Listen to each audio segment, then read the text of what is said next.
The Dolphin Liberty 200 delivers unmatched cleaning efficiency with superior in-class water filtration, and the best part? It's cordless.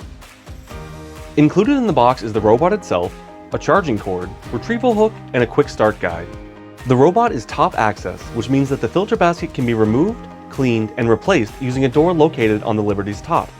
Located on the back of the robot is an on-off power button, a 3-light display to indicate current battery charge, as well as a port for inductive charging. Dolphin's Magnetic Connect makes snap-in-place charging super easy. Located on the bottom of the robot is where all of the debris goes using the water filtration that you have come to know and love from Maytronics. It's also here where you can see how the robot's maneuvering tracks and active scrubbing brush move in unison to achieve that sparkling clean water that you're looking for. Providing an initial battery charge is easy. Peel away the sticker that is set over the power button and charge indicator. Attach the Magnetic Connect to the robot and the traditional plug side to a regular outlet.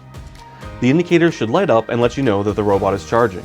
When the robot is fully charged, simply disconnect the Magnetic Connect and the Liberty 200 is ready to go to work. Press the start button and place the robot in the pool. It will quickly sink to the bottom, pause a few moments, then set off to clean the pool.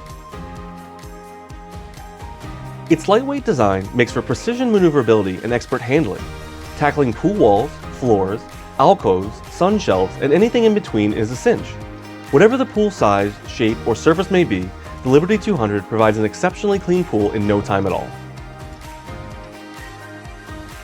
Retrieving the cordless Liberty 200 is easy. Just connect the included hook to the end of your vac pole and use it to pick the robot up and out of the water by the handle on its top. The design of the robot allows for a quick release of water and lightweight removal from the pool. With the robot now back on the pool deck, you can open the top access door and remove the filter basket with ease. Open the filter basket door from the bottom to empty all of the collected debris. Rinse it clean with a garden hose and place back in the robot for the next time it's used.